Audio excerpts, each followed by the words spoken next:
Hey, welcome to another episode of Last Week on Keith and the Girl on the Keith and the Girl VIP network. I am your host for this week's recap. I'm Rod, and I am joined as always by my lovely co-host, Karen. And we also have a lovely guest. Mm-hmm. It's it looks there's a sign going on in the background. That over here on the wall. What is going on over here, Keith? Well, this is humiliating. I didn't know that would be up in such a public view. It says the champ, and it happens to have an arrow pointing to my head, being the keithandthegirl.com/chat poker champion number one again, not a rerun, but kind of a rerun, right? I ran them again. Yes, so that says the champ because I'm absolutely the best, but it's a little humiliating. Yeah, it is very awkward because I can only imagine like knowing how webcams work and angles and just like, I mean, what a coincidence that it just happens to perfectly be aligned to point directly at you. My head's not even in the way. Yeah, but catch your eyes. And if it wasn't deliberate, you would think like maybe it'd be backwards or something like that, the way computers do over Zoom. No, it's I feel. Anyways, Wednesday chat is always fun for me, a little more fun than everybody else. Well, I know you're such a humble guy, so probably very awkward. We should probably move along. I don't. You don't want to go into details about who you beat and how you beat them. And, that details. How often that you are the champ. Important. You know, but just playing somebody on a fishing line with a straight flush feels pretty fucking nice. But it's not even about that. It's just good to see the both of you. Oh, it's good to see you as well. Well, more people get to see and hear this because I want to make sure in the regular feed, this is a VIP program, but I want to make sure people at least have something to listen to in the regular feed this week. There's construction going on in my place, and the windows to record are somehow getting less and less, and I'm not very pleased. It's supposed to be done any day now, but it seems not. They even do it on weekends, and I'm thinking about setting up my soundboard and adding a megaphone to it, and whatever sound they make upstairs, I send it back like louder, but the exact same sound, whether it's a drill or a saw, just make them wonder what the fuck is going on. They're cleaning up. Keep that same energy. Yeah, same energy. I run a high-powered vacuum sound when they're cleaning up at the end of each day. What the fuck? Are they fucking with me or not? I don't know, but it's a lot, man. It's a lot. Are you bowling with a new sink? What the fuck are you doing? You left us one of them little mini messages, and I was like, wow, that is kind of loud in the background. Yes. Oh, it's crap. I wanted you guys to hear it. Like, I don't think this time's gonna work out. Yeah, this wasn't like a Keith Malley special, guys, because you know Keith's a stickler about his sound, and I'm not saying he shouldn't be. But I know that sometimes to a lot of people it's like, what? Why is he making a big deal? I can't hear whatever the fuck it is he's hearing. I've got my Dre beats on to max. I can't. What the fuck is wrong with him? This wasn't that. This man sounded like the Transformers were next door having a battle. Because we were like, oh, you want to record earlier today? And he's like, yeah, I don't think that's gonna work. I'm like, yep, you're right. That's definitely not gonna work. You guys, and people might think might be fun or funny to hear, but I promise you, it's not. Enjoyable. Yeah. It'll get old quickly. It's like, well, remember one show I was sick and I'm coughing like for the first 10 minutes. I'm like, that's the best we can do, guys. And people are like, it'd be funny for an hour. And I'm like, it wouldn't. And you would deliberately unsubscribe even if it's free. Yeah. And I'm one of those people that likes the chaos of that kind of shit. So I'm like, I can't lie and say that I would unsubscribe. I'd probably, it may even move into one of my favorite episodes is, Keith was mad as hell, the fucking annoyance. But I understand that's not good podcasting. Yeah. I like it the way that you like to go to the show where there is a heckler. More than the show that where the comic gets all the shit out right. You're like, yeah, but I kind of wanted to see you get into it with someone. Right, but you still want to be able to hear the comedian. Of course, right. A little bit. Although, once again, I might have still enjoyed a bunch of fucking noise talking over Keith. I don't know. I'm not saying I'm a good person. Your life is my entertainment.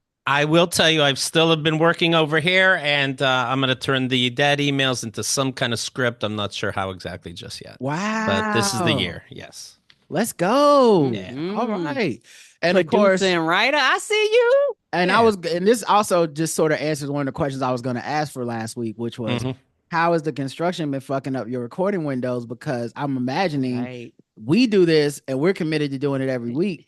But like, how can you have a guest? How can you book another comedian? Like, how can you even do that shit right now? All over the place. I got to do it, and most of them work at night, so that's usually the only time I can record. And with that said, it seems like at night somebody's moving in, and then during the day there's also construction. But yes, I'll sit down, I'll start, it'll just be me, and then there's no fucking way. So I'm the audience misses me, I miss them more. But you haven't had to start a show and cut one off yet? Or yes. Yeah. Oh fuck. I knew it. Yeah. Yeah, that makes sense. Oh, I hate that for you, man. Yeah. All right. And it's like they know too. Like, you know, it's almost like the hiccups are gone. Hiccup, fuck. Yeah. They're just sitting in another room right now with a glass to the wall in their ear. And they just hear like, hey, all you assholes, come on, get the fucking drill, get the drill. Right. I don't know. For people that know that hair metal band Jackal, it sounds like they're upstairs. It's fucking crazy, and it seems deliberate. Well, now that we know the inside of construction from Newsy, I feel like they're stretching it out. They probably could have did this shit in 2 days, but they're up there just fucking jackhammering and listening to Joe Rogan. I drag this into a 2-week project. On your VIP show Q&A, where we go back in time over a certain day over the last 20 years to see what we talked about, he's in construction, so I brought up like they're doing this so loud, it feels deliberate. Obviously it's not, but what's funny about this when you work in construction? I'm trying to think of something funny, and he goes, there's nothing funny about construction. Okay. I don't have no punchlines. Right. You can't even be high during it, guys. Right. It's a fucking drag. All right. All right. Well, let's get into our segments, and then if Keith is so inclined, maybe we can get into some topics. Since you haven't been able to get into topics this week with nobody, with anyone else, you can talk about the shit with us. Yeah, I do have talk with us. Okay. All right. Well, we'll start first with. What if all my dreams lately are just like, I gotta get this out. Did you hear what Alicia Keys said? You know. Yeah. You're walking down the street grabbing random strangers and shit. I have something to tell you. Yeah. Right. Guys, Snoop Dogg performed at the inauguration. What the fuck? Jewel wasn't going to fix her one tooth, but changed her whole face. Interesting. And they're like, sir, please. What if secretly we just discovered why people in New York are crazy? They just randomly talk. There's so much construction, they can't talk to their people, and then they just go on the street and they start being like, Jesus is coming on the 4th. And you're like, grabbing people and shit. That guy needs a podcast. Yeah, get on the subway and find like people around me. I can get it out. Yeah. So, of course, the sponsor, today's sponsor is Sherry's Berries. Oh, okay. Yeah, you haven't heard them in a while, guys. Yeah. That we support Sherry Berries over here last week on Keeping the Girl. Sherry's Berries is berries for people named Sherry. Oh, so specific. This isn't like y'all Sherry's Berries. Right. Different. Okay. So these are Sherry's Berries. Sherry owns these berries. So if you see some berries, you need to find Sherry and mail them to her, okay? Because she's looking for her berries and she's very hungry. Oh, you give berries to the company, giving back. Yes, because they don't belong to, they're Sherry's. Right. You know what I mean? So they're not shipping them out. Yeah, it's like the difference. If it was Coco's Puffs, we'd be giving the boxes to Coco. I see. But so yeah, Sherry, if you're listening, I'm sure you're a big fan. We're gonna get those berries to you. Wherever you see them on the ground, you're on a walk, a nature trail, in a grocery store. Specific type of berry or just berries? Okay. She didn't specify that I'm assuming they're all hers. Okay. So blueberries, raspberries, whatever you got, strawberries. send them to Sherry. When you say sponsor, and I don't mean to be calling you guys out like this, and you know, I swear to God, I'm not trying to count pennies, but how do you get paid? Okay, so in this case, Sherry we're a sponsor, kind of like in AA. Okay. Where you sponsor somebody, help them make good decisions. Oh, I see. So we need to get Sherry her berries so she can eat healthy and get all the additive benefits and make healthier decisions. Exactly. Yeah. So we're sponsoring her, and she's, that's how this one works this week. So make sure you guys go to wherever you see Sherry's, okay? Wherever you see berries and wherever you see Sherry, send them to Sherry. I don't even know which Sherry it is. Right. So if you know a Sherry, send them some berries and say the last week on Keith and Girl. And you might be thinking, do I donate to California and the fire damage? Do I, help the people that lost family members in these recent airplane crashes? Right. Yeah. But listen, focus. You see a Sherry, get her some berries. Get her some berries. Yeah. That's the tagline. See a Sherry, get her some berries. All right. Well, congrats. Well, let's go from giving people food and being in a nice charitable way to minimum wage. Well, speaking of death, people get food and they get extra sometimes and they don't like it. A customer upset over a drive-through order pushes and chokes an Arby's worker. Utah cops say. Well, damn. I believe them. I believe the cops. Probably because it wasn't number one person on duty. Arby's don't never have nobody in it. Arby's is a restaurant that does not plan on people buying it. I ordered from an Arby's and they looked at me like, why didn't you just come back and take it? Yeah, honestly. They're like, you wait for everything fresh. Nothing gonna be done. Right. Yeah. Nothing's cooked in Arby's until they're like, what you want fries? Curly fries. All right. It's however long it takes to make that. 7 to 10 minutes. Yeah. And I don't know about you, but Arby's is always like lukewarm at best. At best. Like literally. I've never had piping hot Arby's. Yeah. Except the fries. I've had piping hot Arby's fries, but it's always because I waited 10 minutes. It's not like, like if they gave me the fries right away, they were cold for sure. Like like anything they give you right away is cold. It's been sitting on that thing in the front just like for 3 hours, and they're just like, oh, you want a beef and cheddar? Oh, okay. All right, you want a beef and cheddar? Give it to him. Can I get not so fast food? Exactly. Slow down. I got time. Take your time. So police say the incident happened about 2:15 p.m. Which is interesting too, because that's a time when it's not crowded. It's Arby's, so it's already not crowded. So it's even less crowded and before dinner. Right. Yeah, it's in that weird time. So this is a person that may have even been trying to avoid getting, getting bad food. The man was upset with his order in the drive-thru, and he got out the vehicle to confront an employee. The employee was described as a juvenile. Oh. Yep. They can't vote yet, but you can put them on the front lines of battle.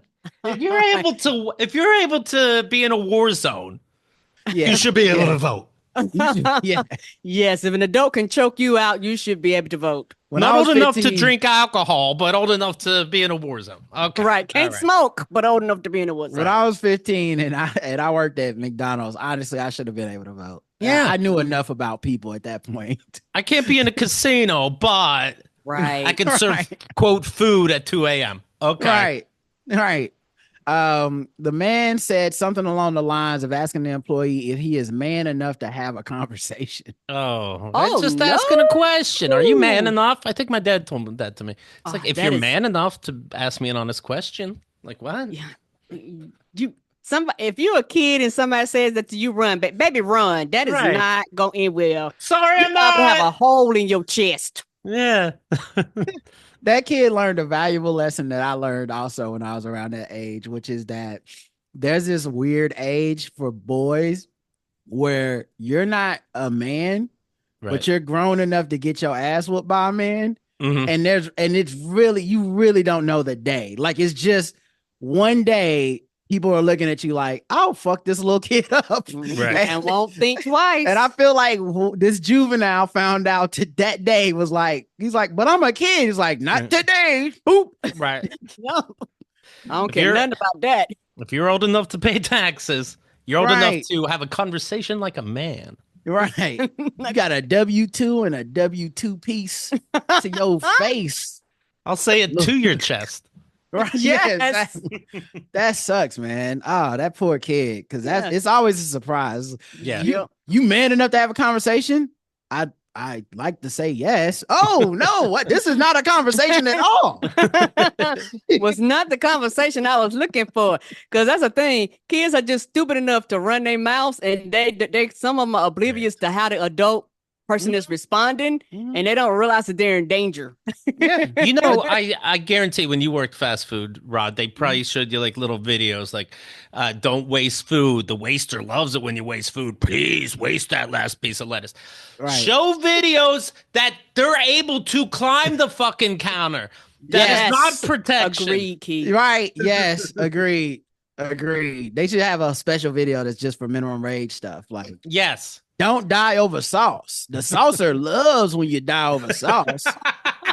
Yes, have an adult conversation with that. Like, they pause it right as the kid's getting punched in the face. They're like, no, what did he do wrong? What did they do wrong? Hilarious. But yeah, I also remember one time I was playing basketball at a park, and there was a kid about my age, and we were playing against the men, the grown-ups. And this kid, I don't know, he was out there with his dad, by the way, as was I. But my dad, they were playing on a different court. And this kid, he was talking so much shit to these grown men. And I'm looking at this kid like, bro, they're grown-ups. Just like, we're lucky to be allowed to play right now. Of course we're going to lose because we're 15. When I tell you, this kid got the most passionate ass whooping I've ever seen from a grown man in front of his daddy. And his dad wasn't mad at the man. I mean, because the kid was talking cold cash shit. Like, he was saying stuff like, well, whoop my ass then. And I'm like, oh no. Oh, he doesn't know. So we're old enough that we're now at the age where you can get an ass whooping and be 15 and no one's going to feel bad. Like they'll feel bad on some like, oh, that's sad that he found out, but they won't feel bad. He found out. They don't feel bad on the level of like, oh man, that's wrong, man. You shouldn't have did that. They're like, no, you was talking shit. Yeah. You get your ass whooped. Learn how to not to talk to everybody crazy. My boy's a man now. I thought it'd be more when he had intercourse, but apparently he's a man now. His dad was really picking him up like, boy, I done told you. And I was like, oh my God. Oh, you know what? That means to tell you that he's probably had been warning him, be like, hey, boy, calm down. You're running your mouth. Somebody will whoop your ass one day. He's like, and you know how young people, you don't know what you're talking about. And he was like, word. You're probably right, Karen, because like the way he wasn't shocked as a father. Yes. Felt like he may have even brought him out there like, I'm not going to whoop his ass. His mama will kill me, but he need an ass whooping. I'm going to just help him. Also, if he's gonna if my kid is gonna get his ass whooped, I'd like him to do it with me. Yeah, I want to be there for him in the aftermath. Safety first. Yeah. How's he gonna learn a lesson? Yeah, with the old men who most likely happen not to pull out guns. So this is like you're gonna have like a physical altercation versus somebody gonna pull out. Oh, you don't need to pull out a gun on a 15-year-old when you're a grown ass man. No, I'd ask the man to stop, and then I'd finish beating up my son. Yeah. So there's no more problems. Tag team. He damn near shook the man's hand. It was really. Thank you. He slipped him with 20 at the end. Yeah, it's really embarrassing, but thank you, sir. I'm gonna have to explain this to my wife, but thank you. Now that I'm a grown ass man, I'm like, you know what? I think y'all both make good points. I think he may have taken him out there to be like, get him a little roughed up. He didn't die. He got punched a couple times. Like, all right, so now you know. Maybe you take out the trash, right? Maybe you take out the trash. Clean up your room. This is a thing that could happen to you at any time. So, get good grades. You know who else is a grown ass man? Me, your daddy. So just think about that. Right. Next time you act the fool. Right. So the man shoved the employee with enough. First of all, he pushed the victim with his right hand, moved his hand up to the victim's neck, which constricted the breathing of the victim. Oh, damn. Then he shoved the employee with enough force that the employee was pushed back against the wall and a door of the restaurant. The man left the restaurant. Police went to his home where he said he made a mistake at the Arby's drive-thru. Okay. Which was probably ordering Arby's. What if that's what he's like? It's like, oh, do you mean choking the kid? He's like, no. I went in the drive-thru. I ordered food. I thought it would be normal. This is on me. Were there cameras that? I mean, like, that's a lot of detail. I just imagine the cop would be like, Yeah, I don't know, reporter. It was a fucking Arby's. That's the story. Yeah, They probably had cameras. Yeah, they must have had witnesses or cameras or something. Because perpetrator number 1 put his hand on the chest and proceeded to upwards his hand towards the victim's throat box. This is also what happens when you don't kill the victim. Right. Yeah. So the kid probably was like, "Did he start choking me?" And you can look at a 15-year-old and be like, "This definitely happened to him." Right. I don't think he's making it up. No, I can just see the fear in his eyes. Yeah, the dry tears on his face aren't just from working the first shift. It's also right. The man was arrested on suspicion of aggravated assault, aggravated child abuse, reckless, and disorderly conduct. According to probable cause affidavit from police, McClatchy News isn't naming the man, pending criminal charges. So there you guys go. That's when was the worst time to work at fast food? At night when people are drinking alcohol, or what? I think when I worked when they first started these late night shifts that were like the fourth meal, like you're there till after midnight. Those were the scariest ones to me. And when it first started, they weren't shutting the lobby. Now they shut the lobby. You can only do drive-through in the South where they have cars. But back then, motherfuckers just come in hungover, drunk, whatever the fuck. I didn't realize they was coming in. Yeah, and it's like 1, 2 in the morning, and there's motherfuckers ordering whatever, and it's just like I just feel like this isn't gonna go right. Yeah, now they close like the lobby at 10, and they like, you gonna have to fucking drive around. But yeah, they're all bad choices. But anything after dark is when the robberies and shit happens. Right. Yep. So, but this was 2 in the afternoon. It can always pop off. It seems like a Chris Rock skit when he says, going to the ATM at 4 a.m. that never leads to anything good. Going out for fast food after midnight, never leads to nothing good. Taking a chance every single time. And the later it get, the more patience you should have. Like, Taco Bell close like at 2 or 3 a.m. You there at like 1 a.m. It don't even matter if the wrong meal. Just take it and drive. I think what I get. I take what I get. I don't even look in that bag to see if it's right. I'm like, this is close enough. Don't check nothing. Thank you for food. Yes. Right. Or thank you for the bag of drugs by accident. I ain't telling nobody. Yeah. You'll never see me in these, like, a man found cocaine in his Wendy's. You'll never see me in these articles. I'll just leave the state. Goodbye. Yeah, exactly. I don't even do cocaine. I don't want to sell it. I just don't want to be involved. Like, this was a thing. Right. Episode 3. By the way, did you guys hear about this? The Starbucks is having panic buttons for people that are in there too long. So that Starbucks will be installing panic buttons at a number of locations to help staff non-confrontationally kick out customers who overstay their welcome or others who are loitering. When I lived on the Lower East Side in New York, I happened to be right next to a Burger King, and I would go sometimes at midnight. And yeah, people would just come in, bring in their alcohol, and hang out in the lobby. And everybody's like, let's just not say anything. That's the best. But what the fuck they know not to talk to anybody. Starbucks are the same people that did the, we shall overcome, and you can talk to me about race relations, namely black. These white customers. Okay. But this is another stupid fucking idea. A button doesn't put a light on and you're the customer that's loitering going, that's for me. The button is for who? Somebody in the back to go, I'll tell them they're here too long. And the button's not going to... Right, and the button's not going to go to the police station. Right, Keith. So what's the point? What's the point? You're just causing more trouble.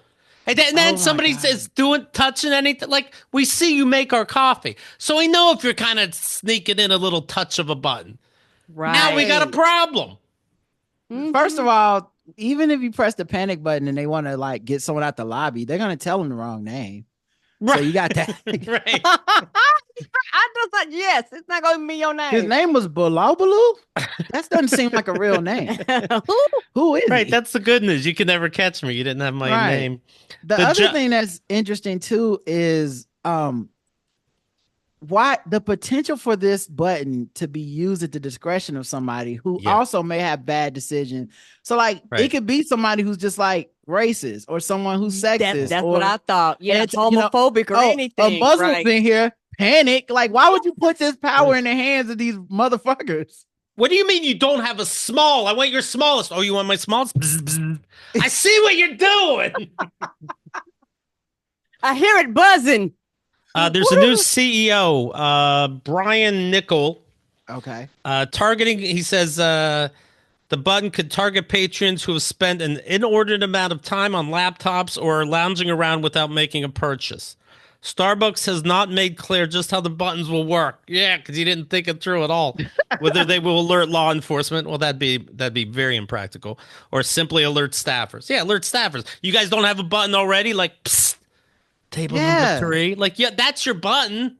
The buttons are your eyes. That's what I always use. I look at my fellow employee and I make the eyes of like, hey, this motherfucker right here might be a little crazy. And what happened if I'm the employee going, I'm not using that goddamn button? Yeah. Because some people are like, I don't want to, because if I'm dealing with an angry customer and they see me press this button now, they're going to jump across the counter and I got latte on me. I'm good because y'all ain't going to protect me. And they're not even angry customers. These are just people hanging out in the lobby, just that they've decided have been there too long. Yeah, and you're going to make them angry once you hit that button. Which is a weird thing. It's a weird concept by itself because Starbucks is the home of like free Wi-Fi. Bring your laptop, write a book. We don't give a fuck. It's like, so now you're turning into like the club at 2 a.m. Like, all right, guys, last call. Everybody out. Right. And it's like, motherfucker, that person's been there 2 hours sipping his coffee. He's actually putting more water in his coffee so he lasts longer. But somehow I'm too much. Yeah, dude, you're asking for knife fights.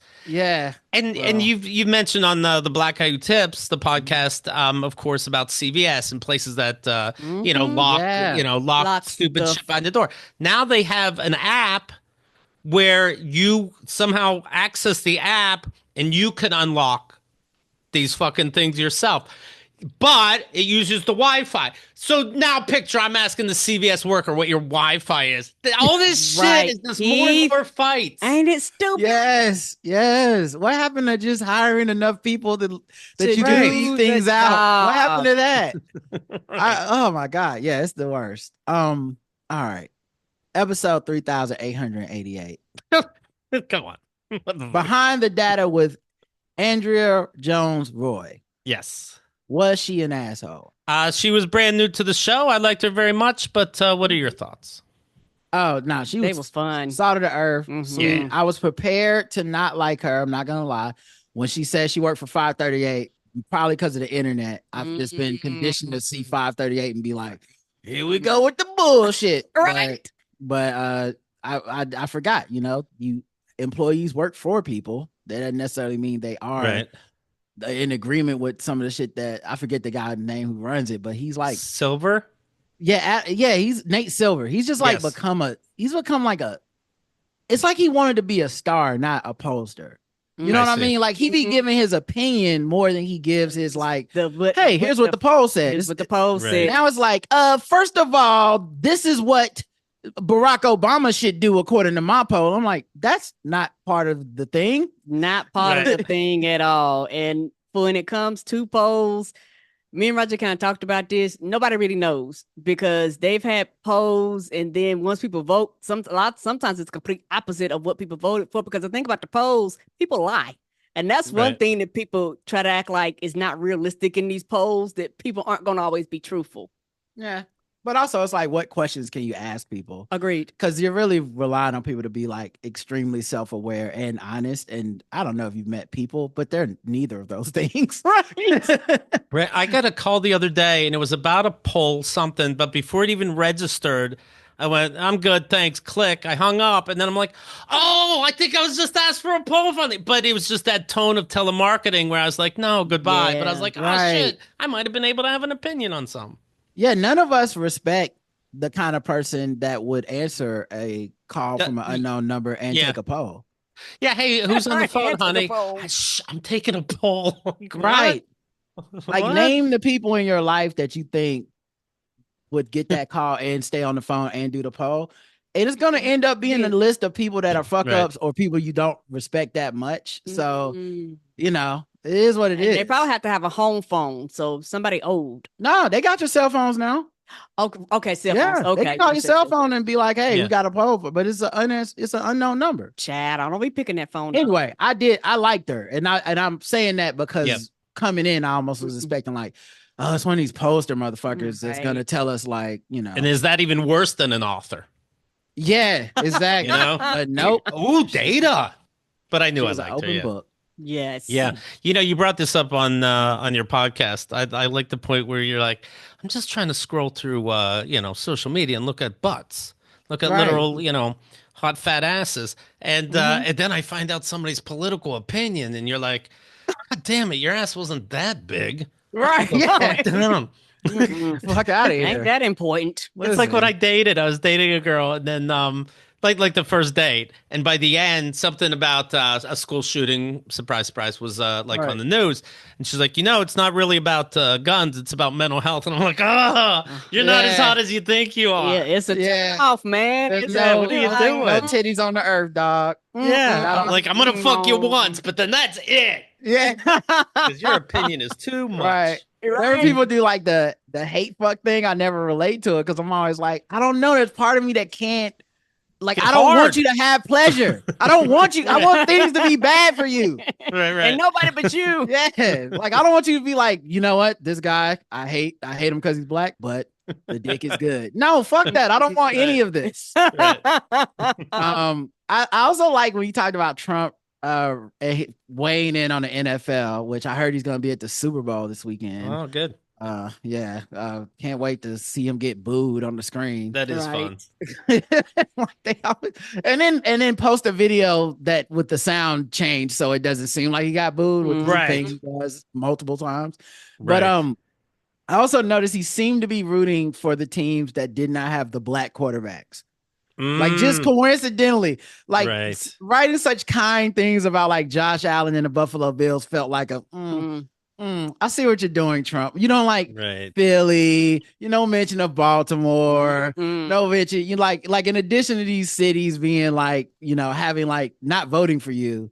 There's because I bet you the city of Buffalo didn't vote for him either. No, but white quarterbacks is probably who you want. Yeah, and he probably would have went for Kansas City, but Taylor Swift dates Travis Kelce. Yeah. So he's like, oh, fuck that. I thought about that for sure. Cause like Travis Mahomes' wife is a MAGA person. And so Patrick, I remember, Patrick Mahomes. Damn, Travis Mahomes. Jesus. But they're one. I remember him complimenting her. Yes, and being like, oh, I don't like that Taylor Swift. She's a nasty woman. But that Brittany Mahomes, oh, I love her. And so, but Taylor Swift is white woman Jesus. There's no way there's no way to be like, go Kansas City Chiefs, and people don't go, don't you mean Taylor Swift's favorite team? So anyway, he's going to the Super Bowl, probably not rooting for either team. I know he's gonna have a hard time doing the halftime show then. So everybody knows that the January 6th, those rioters were all no matter how violent, whether it was a fucking a fire extinguisher to a cop's head. It was, breaking into offices, throwing tables through windows. About 1,500 people. Everybody's freed. Do people know that also the prosecutors that prosecuted these people, rightly so if you ask me, they're fired. Trump fired them. Trump fired 88 FBI agents who worked on Trump cases. They were physically escorted out of their buildings. And Keith, do your research. And Keith, he's also, they're fighting him now and they're suing him because he also wants the name of every FBI agent that was over that. And they was like, the fuck are we going to give you that information for? So you can go retaliate against them and their families and get them out of here? No. Right. Yeah, they're definitely going to do it. And is it distraction, or is he very serious when he changes the Gulf of Mexico to Gulf of America? Because no joke, Google is making a big Gulf of America now on their maps. No exaggeration. Is that distraction, or is it all part of the same egotistical, narcissistic bullshit? I don't know. I gave up trying to psychoanalyze the motherfucker. But also, I think it's interesting because one thing I read in the AP was that some of the people that got pardoned for the January 6th shit, they were also in there for other crimes. Right. The pardon is blanket and goes to those crimes too. So you have literal pedophiles being let out that were convicted of like pedophilia, but Trump pardoned everything. He said he said something to the effect of that it would cost too much money and take too much time to go through each case separately. So he's pardoning everyone. Wow. Yeah, we got to make moves. The Trump administration's busy. They're deleting census results. The Trump administration. They're deleting census results. So guess why? I'm gonna guess so that when you do deport people, we don't know how many and what the whole story was. What the fuck? And census results is also how people decide how to allocate money. Yeah, what money from the government gets allocated to your social services in your city and state. So they can also, change the demographics there, and it also changes how many like representatives you have, all kinds of shit. Crazy. Yeah.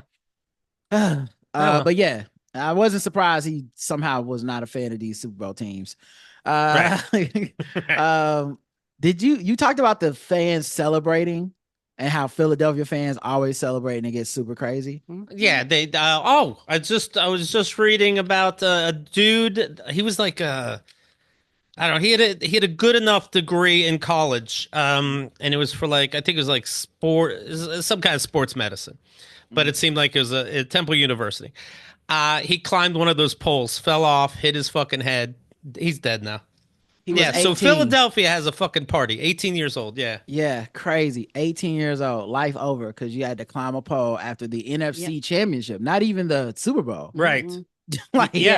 And I sound like I feel like I'm an old woman when I say this, but I'm like, you shouldn't be allowed to rush the fields. I've been like that with college. This is after the game. This is like in the streets. In the streets. Yeah, climbing pole, not the field goal pole, climbing like a light pole and fell down and died. Yeah, Karen, you can't overturn your own car on a fucking football field. Yeah. You motherfuckers are psycho. Yes, they are. A college freshman who fell from the street pole while the Philadelphia Eagles, they were celebrating that Philadelphia won their last game. Tyler Sabapathy, 18 years old, was an accomplished gymnast studying in the school's... See? Is this the mayor's fault for not greasing the poles this year? This is what happens. That's why we grease them. He climbed to the top of a pole before he fell and struck his head on the sidewalk. That's why we have oil on everything. Why is everything oily? You know why. I think it's interesting too because if you're the quarterback or the player, the first player that scores a touchdown or whatever, right? Do you dedicate it to this kid or is that crass? You do. That's your touchdown dance. You act like you're playing a pole, and you just fall down. And everybody around you fake cries, like fists on their eyes. Here's a story that the newly appointed Drug Enforcement Administrative Chief Derek Maltz is saying that people like Taylor Swift and other people that are going to be at the Super Bowl should make videos explaining that synthetic drugs are dangerous. And it's like, we don't know. I think the word is out, but he's upset. He's like, "Why? I hope Patrick Mahomes is making video. This is his new idea. What do you think? I think I'm going to get celebrities to say don't do drugs. Okay, you're hired. Synthetic drugs. The DEA boss called the tragic case of 3 Chiefs fans who froze to death in a Missouri backyard while watching their team in the NFL playoffs last year, saying it's fentanyl and cocaine and people dealt now. Fentanyl and cocaine, does it make you and 2 other people outside in the cold and one goes, I'm getting kind of cold out here, and the other 2 go like, yeah, not really me. Yeah, I guess not really me either then. I guess not. No, it's something more to that because that whole thing sounded so weird when it first came out. Yeah, they still haven't solved that mystery. God. I have one of our senior special agents in charge out there at the Super Bowl this week with the NFL Alumni Association. You get on as many radio shows as possible and you recruit people and you tell them, hey, so that's one of my big goals in this new job. Well, that's a grand fucking idea. And is that last sentence real? I exaggerate. Probably quoted. So that's one of my top goals. Oh my God. My God. That's terrible. That feels like he was just making his job up. Yes. Like, so what are your plans as director of the... Oh, so like, you know what? Patrick Mahomes should be out there telling people to not fuck with these drugs. If we gonna just keep it real for a second. Right. So yeah, I'm working on that. You know what I'm saying? I got some other things in the fryer. And I thought about this because it goes with that Eagle fans death plunge. Why don't we have Taylor Swift warn people, don't climb poles? Yes. People don't know. they listen to her. This isn't like Beyonce. Beyonce clowns Pose all the time when she does her stuff. So they'd be like, you hypocrite. Taylor don't even be out there clowning Pose. So I do think I want Philadelphia to win because they go fucking nuts. I don't live there. I don't care what you do. Fucking eat the Liberty Bell for all give a shit. Yeah. Those are fun stories to me. That being said, they did have a shooting at the last Kansas City Chiefs parade. Oh, so like they like a woman died and like several people got shot in the crowd. So who knows, man? Who knows? Who to root for? Yeah, you never know. What do I want to see? Super Bowl commercials this year are selling for $8 million. At least 10 of these deals were made. 30-second spot, $8 million. Okay. And it went up $1 million. They went to 7 last year, 7 to 6. So check this shit out. If you didn't, I might have said this on Q&A, but do you guys, by the way, do you guys forget sometimes doing your show so often who the fuck you told what story to? Yes. And are you like, hey, honey, do you know this? It's like, yes, I was there, and you said it to strangers. Yes. Oh, I'm a repeater. Karen does it all the time. Right. I typically remember Roderick. I ain't every repeater. Every once in a while, I have a moment as I'm saying something like, wait, did I text this to you? Did we say this over dinner? Why do I feel like I said this shit? I said this for sure. Yeah, because it could be on any of the shows. So you'd be like, did I say it on the main show? I feel bad for the audience because like sometimes I'll abandon it because I'm like, no, I already told you. And then they're just like, but you didn't tell us. Right, but you didn't tell us. Oh, well, y'all should go to dinner with us. Well, my friend Allie Mae wrote, no pressure. Are you planning on having a Super Bowl party this year? And I didn't think about it, but I'm like, you know what? Let's fucking do it. So I call up some people. Now I have a party going. Oh. Sorry. Turns out I can't make it after all, says Allie. It's your fucking party. Right. Okay, now it's a roaming Super Bowl party. You guys go wherever she's at. Right. She's doing she does lighting and she's doing lights for New York Fashion Week. But okay. Go to New York Fashion Week when she's holding the lights up. Someone bring a phone or a tablet. And you guys watch it on the NBC app, and you guys, but you eat snacks and you root for it loud and distract her. And be like, this was your idea. And anytime someone comes over and they're like, we're supposed to be hanging lighting, guy. We need the space. You should take that up with her because we're here because she started this shit. Yes, we're here for a Super Bowl party that we were promised. Dip. Yeah. By the way, speaking of the Ravens, I just learned about this. Ravens kicker Justin Tucker. And of course, they were doing very well, and maybe that's why this was a secret until right now. Now, of course, they're not going to be in the Super Bowl. Justin Tucker engaged in inappropriate behavior at 4 high-end spas with multiple women at wellness centers in the Baltimore region. 6 massage therapists, including he exposed his genitals. He brushed 2 of them with his exposed penis. He left ejaculate in massage table rooms. They're like, and take it with you this time. Right. Just dropping loads. Several therapists said Tucker's behavior was so egregious that they ended his sessions early or refused to work with him again. And at 2 spas, management said that they banned him from returning. I always made a conscious effort, he said, to be considerate and not leave ejaculate behind. No, I'm just kidding. But I've always made a conscious effort to be considerate and respectful in all the interactions with the community that I love so much. It is devastating for me to learn that anyone would feel I was offensive in any way. Oh, you did it. Yes, he did. Maybe it was ejaculate left on my shoe from home. Oh. 35 I just years pulled old. my dick out. I didn't do the balls. I was very respectful to the ladies, sir. He's literally NFL's best kicker. He joined the team in 2012. Yeah. Then they go over his stats in this news article. He kicked 2 fourth-quarter field goals in the Ravens win in the Super Bowl before, 34-31. Okay. He's one of these people that extols his Catholic faith. Every fucking interview. Well, surprise for fucking surprise. He's been the spokesman for the Royal Farms convenience store chain since 2015, making one of Baltimore's most recognizable athletes.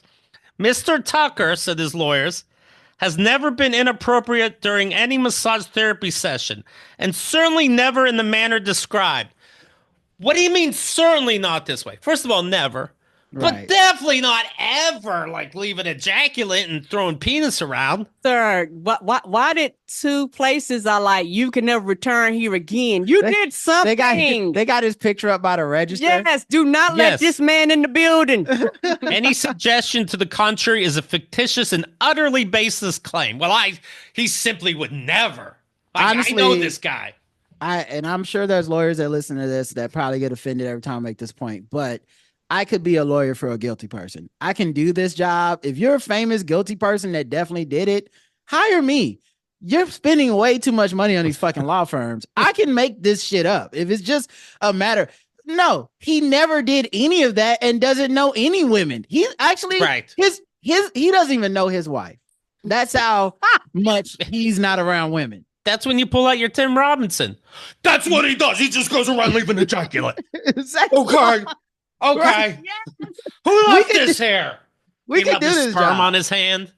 Yes. Morrow and Malley Law Firm Incorporated. Like we can Morrow and Malley LLC, man. We can fucking do this shit. This is an easy layup of a job. Ain't it though? So that's something a professional athlete would do.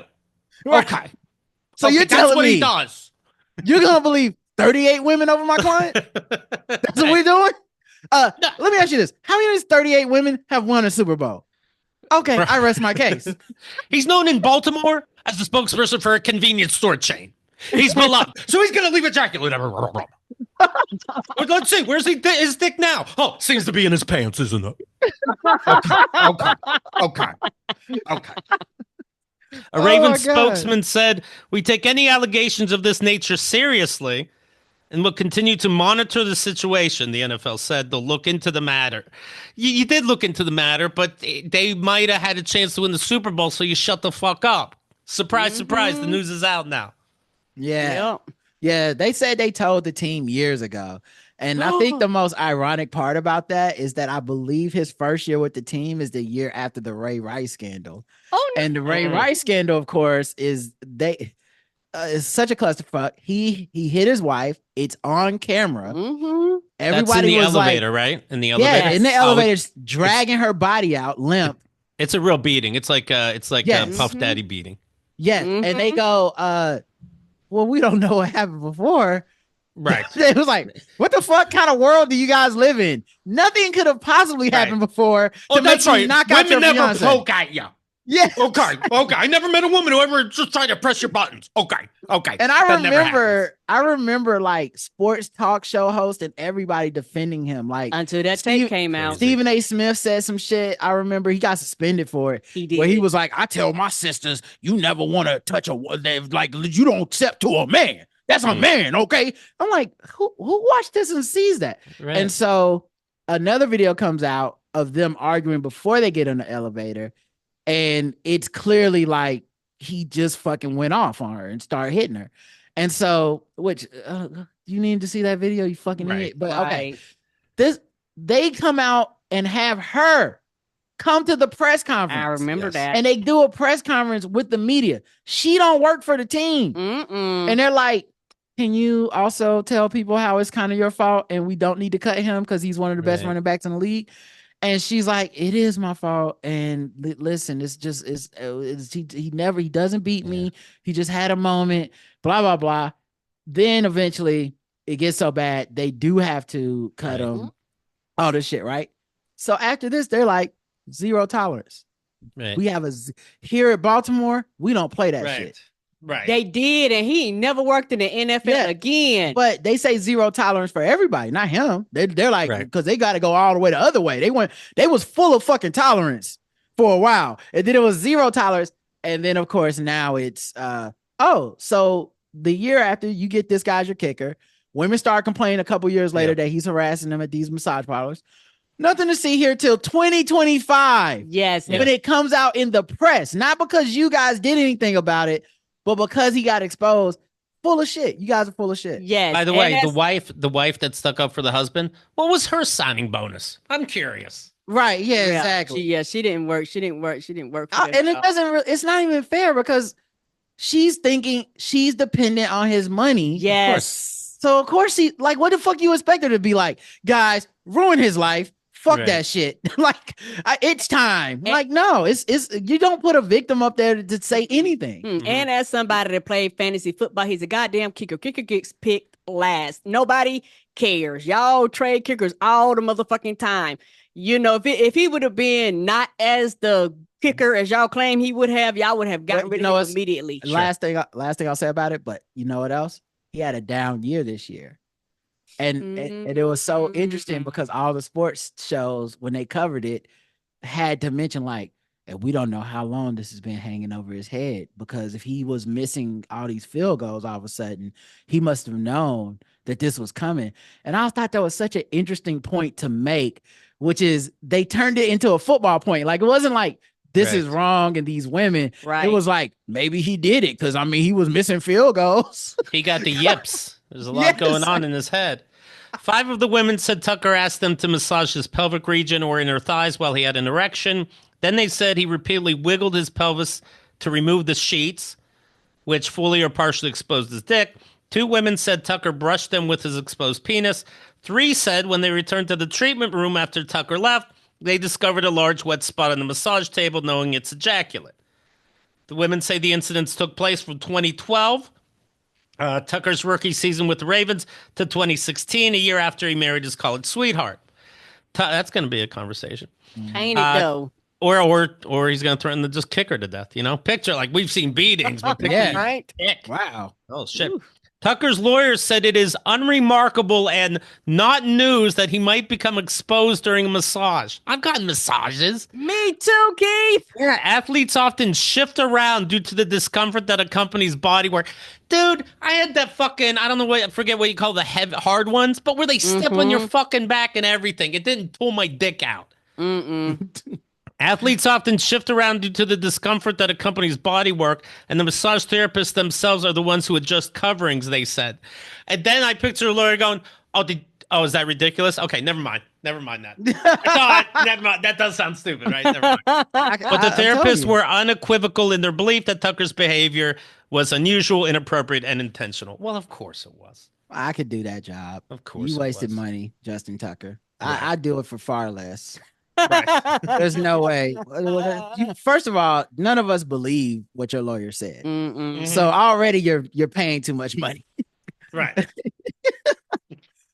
Listen, guys, athletes, sometimes they get a little loose with the towel. Okay. They got a lot of aches and sores from just, as a kicker, where you're just physically being hit all the time. A lot of times you get sore and stuff and you got to shake the towel off. It's okay. As a kicker, that's where you work out, the fucking groins.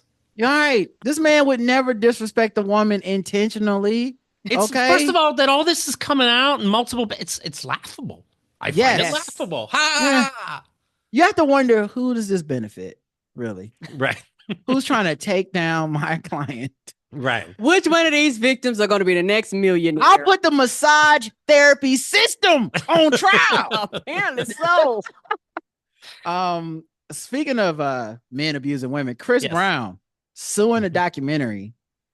This new tactic is at this point now, if you sue, I actually now feel like you're guilty. Me too. Like, I don't know when that changed, because it used to be a time where I did feel like, obviously, like someone gets accused of like, oh, they said so and so is on steroids, and I'm like, oh yeah, he's suing the Sports Illustrated. Maybe he's not.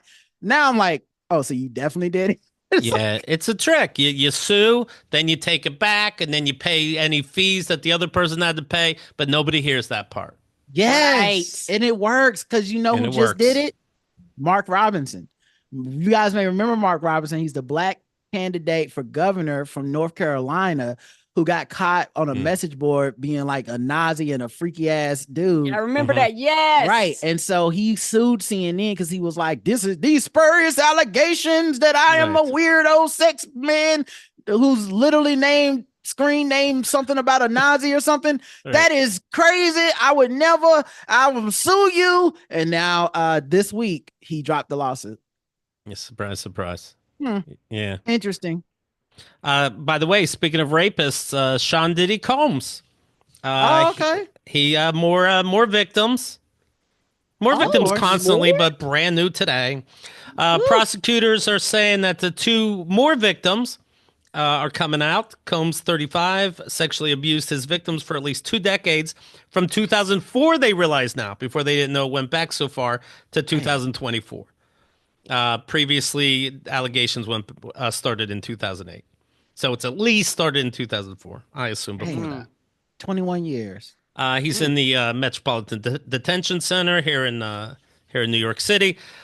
He was just, let's see, Sean Diddy Combs is currently locked up in the Metropolitan, blah, blah, blah.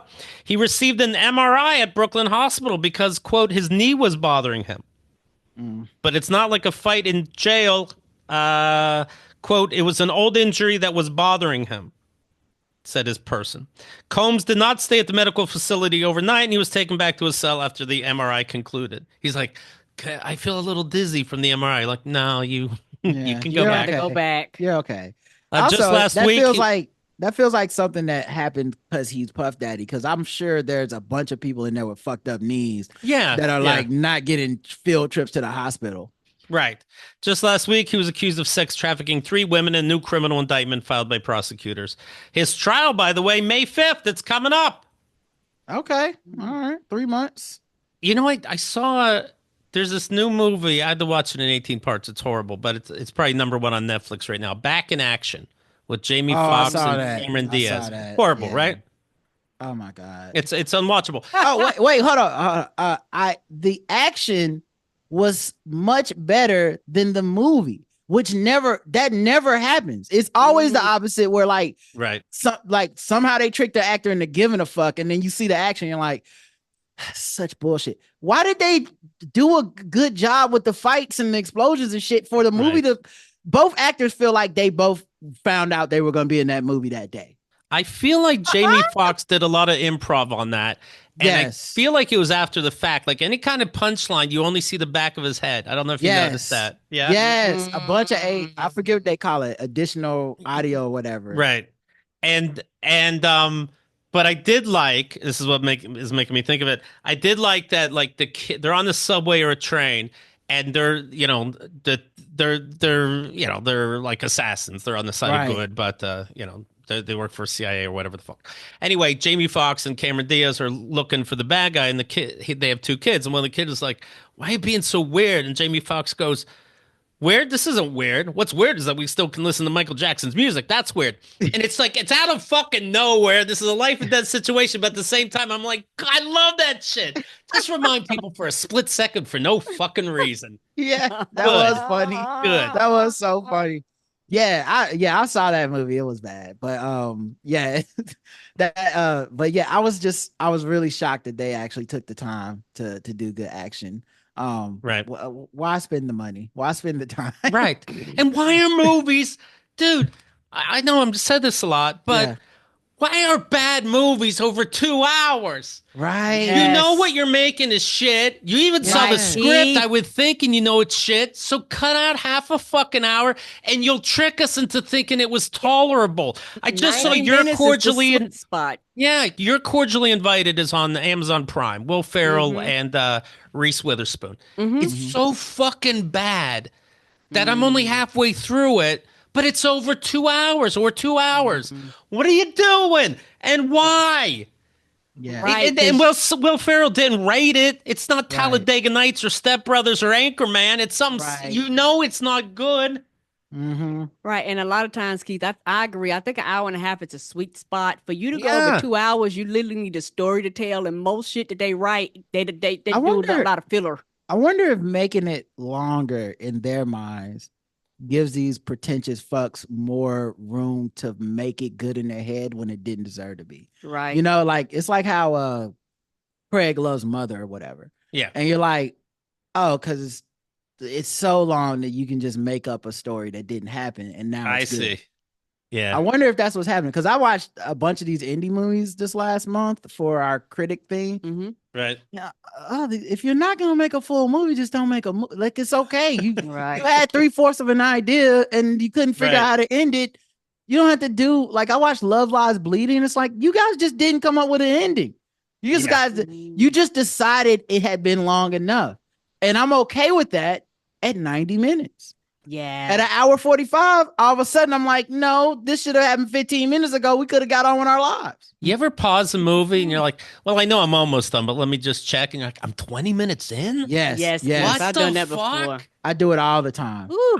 I just saw a movie today in the theater called Companion. It's number 2 over the weekend, the kids' movie being number 1. I loved it. Guess what? An hour 47 minutes. That's the fucking limit. There you go. And this is talking about, this has a bunch of little fucking clever shit in it, and they covered it all just fine. If you have shit, don't make it long. And like the first John Wick was like that. Yeah, the first John Wick was perfect. And honestly, a little secret, make it short. I'll make up that it's good. Yes, I will too. Like if you make it short, I'm like, oh, they just didn't have time to explain, but I'm sure that they get the powers from the berries, and then I just move on. Like I don't need. I'll just appreciate having 30 more minutes to make up stuff about your movie that you gave me. Right. Yeah, and we already have 30 to 45 minutes, particularly if you go to the AMC here, for the previews added up front. So now your 2.5 hour movie is now officially 3. Right. So I'm exhausted. Like for me, sometimes the score go down because I'm fucking tired. Yeah. Yeah. Well, so the genre for Companion, by the way, don't look up the trailer if you can help yourself. Okay. They do give shit away. It doesn't ruin it. It's kind of addressed early, but I wish I didn't know because I'm like, I get it. I get it. I get what you do for a living. Is this the trailer? Is this the trailer with the dude from The Boys in it? Yes. Or is that okay. I've seen this trailer so many times. Yeah. But the genre, mystery and thriller and horror and sci-fi and comedy, agreed. And still, it was only 97 minutes long, so it could be done. Yeah, if they want to. But yeah, Chris Brown suing definitely did it. Yes, he did. Can't wait for him to drop the lawsuit later. No one remember. Right. You brought up Amelia Perez, the movie, and that actress is in some super hot water. Because they found her old tweets. And she was just out here being mad, racist, Islamophobic. The transgender actress? Yes. And she was like on the precipice of being like, oh my God, she's gonna win the best actress award or something like that. She ended up filming a 1 hour special where like her local news like whoever. Turns out Netflix didn't set the interview up. So Netflix is like, what the fuck are you doing? And she's crying, making herself the victim of like all this stuff. Is it's a real scandal now. Not based on the movie, which also no one really seems to like, but somehow got nominated. Like all the critics hate it, all the woke people hate it, all the conservative people hate it. I don't know why everyone hates it, but I didn't watch it yet. But everyone hates this fucking movie. And now they got a good reason to hate this actress. So I don't think it's winning shit. Oh, that's interesting. Do you find yourself, are you guys watching what's going to be what was nominated as an Oscar? Yeah, I am. I don't watch them all. And I definitely, you mentioned a couple movies where you're like, oh, these even movies? I haven't heard of them. Right. I'm definitely going to watch those because they're the black movies. And I feel like this happens to all the black movies where it's like no promotion, no one hears about it, no trailers. But somehow the Academy is like, Nickel Boys. That's it. Sing.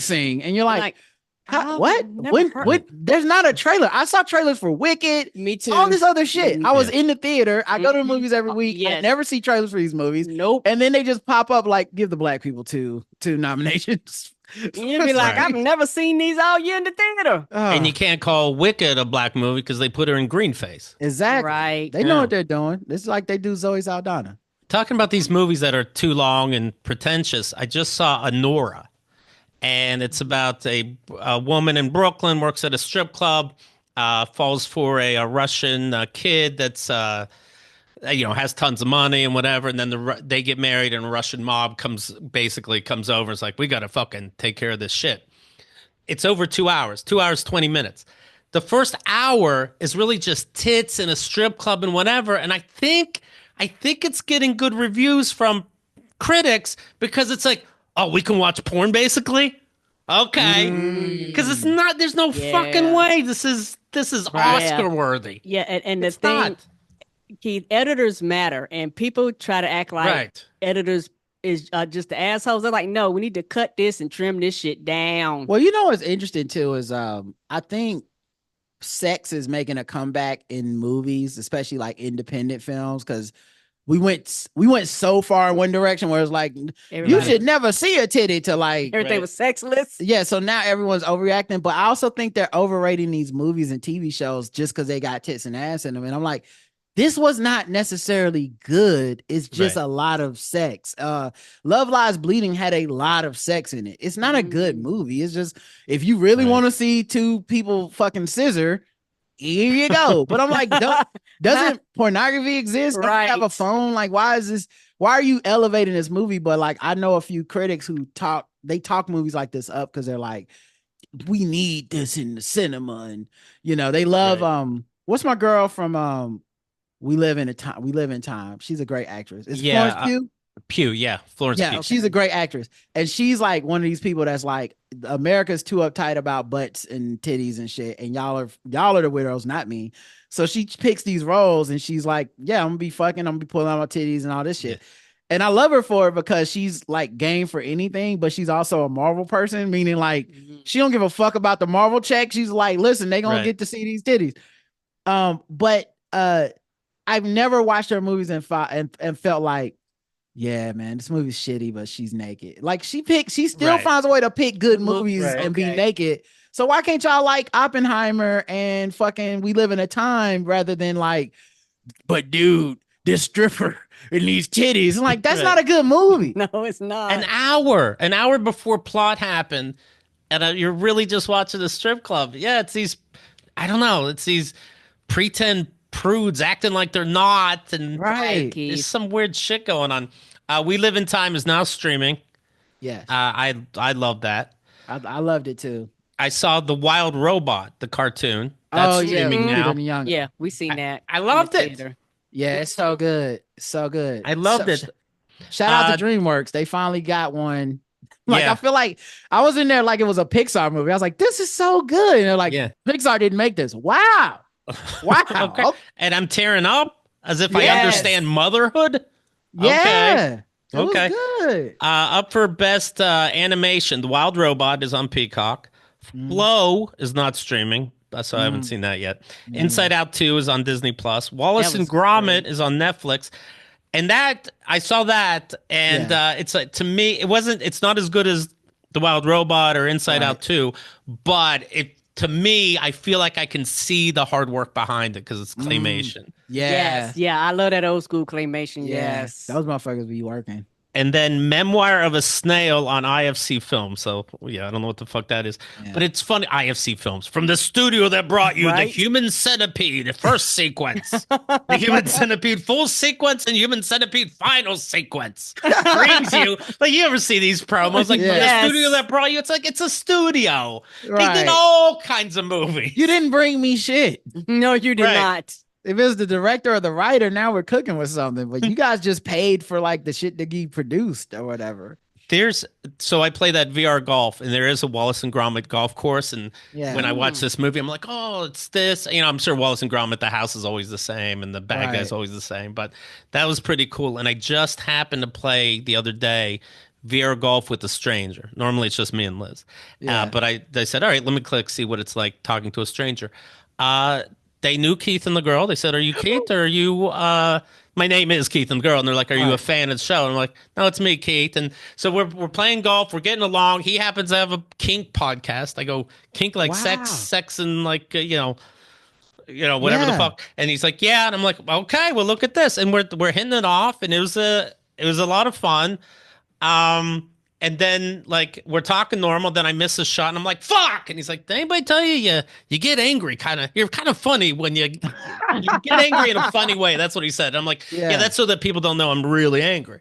And but it was working out. And then I was high off that, and so the next day I started trying to meet strangers, and one bore after a fucking another. I end up getting a kid, so I lock off. I come back, it's him again, and then again. Oh, no, I got lucky with this one. It's like, you need to get out of my area, kid. Yeah.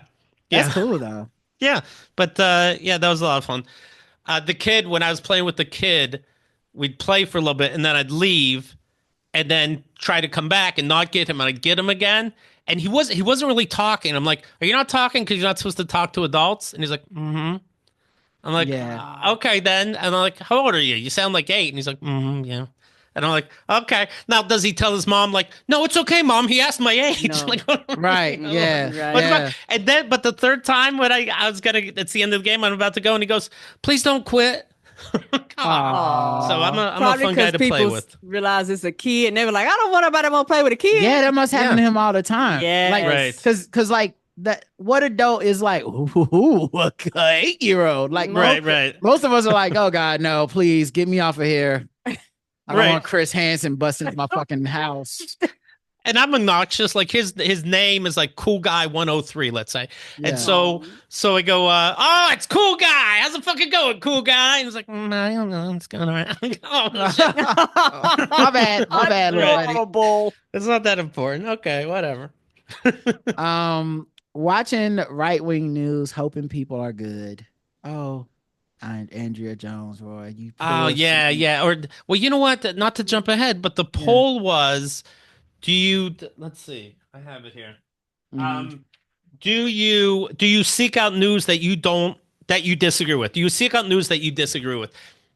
Will you sit down with a Nazi and be like, well, explain to me the price of eggs really upset you, you know? Right. And I'm like, no, honestly, it sounds smart, but to me, it also sounds lazy and silly. And no, I'm not having a conversation with these people. 100% of my audience said no.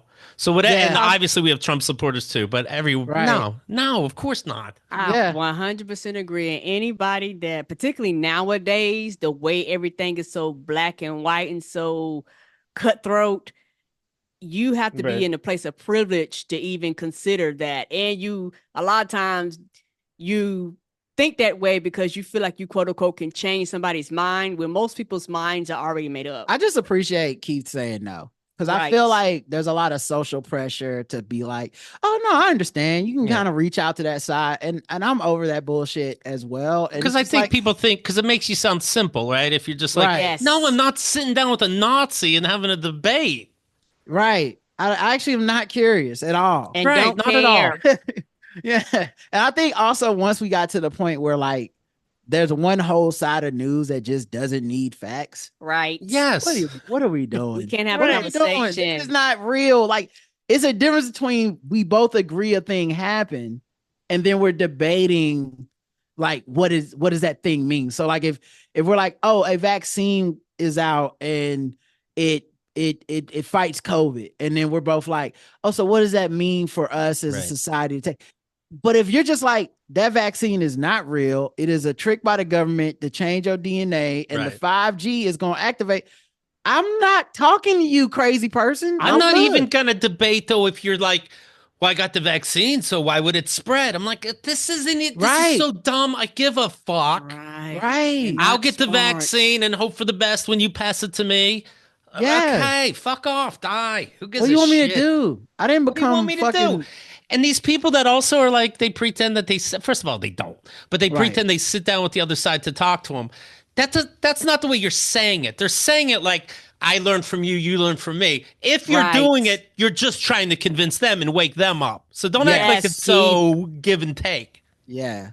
Once they stop having conservatives that try to make good points, it kind of just is over. Mm-hmm. Like there was a time in my lifetime, I feel like, where conservatives would at least try to be like, okay, I'm gonna try to convince you to come to my side. Yes, they would actually govern. Yeah, I remember I used to watch like Bill Maher's show, and every once in a while, like they'd have that common sense type conservative or whatever, your John McCain-ish type, before John McCain sold out, where it's just like, look, I think we all agree that this is fucked up. And you're like, we do all agree on that. Okay, all right. So what's your plan? Now it's just like, guys, are you a fucking libtard or not? And you're like, oh, this is not a discussion that's going to go anywhere. Imagine you see me next week. I'm in a MAGA hat and you're like, what the fuck? And I go, dude, I had to sit down. And the hat's not that offensive. Listen. Oh, no. This guy made some points. Mine would change. I think I have him here somewhere. I forget. But anyways. Right. That's the other thing about the pollster stuff is the polls can never ask the people the questions I want to hear the people ask, because people shut down if you ask them flat out. So like, to me, a good poll is to go to a Trump voter and be like, so you just cool with him being racist? Right. To which they're like, he's not racist. And you're like, oh, you can't ask it that way. So now you got to ask them around the bat shit. Like, how do you feel about African Americans staffing positions in the government? Well, I don't feel too comfortable with it, if that's what you mean. And then I got to go home and write, that's racist. So I have to start with being completely disingenuous for an honest one-on-one back and forth. Right. Exactly. Okay. It's not worth it. But I just appreciate hearing people confront it with I don't think it's really worth talking to them. Right. I'm okay with that. Not wasting my time. I'm not saying it's to prove anything to you. I'm not saying it's to shock you. I literally look at my time and think it would be more valuable. Right. Not doing that. And then what's the other side go? Like, oh, let me guess, you're going to tell me Trump's a rapist. Like, okay. Right. But again, 100%. Yeah. Sure. Right. I love when they concede a fake bullshit to match some real shit where you're like, Trump is a racist. Like, hey man, I thought Obama wasn't from America. Right. So like, we're both the same. I'm like, no, the fuck we're not. Right. One of these is real. Right. One of these is facts. And the last thing I had was Snoop Dogg selling out. Really, really sad to see. I can't believe Snoop. I mean, I can believe because Snoop is, he's always been about his mind over his money and money over his mind. Sure.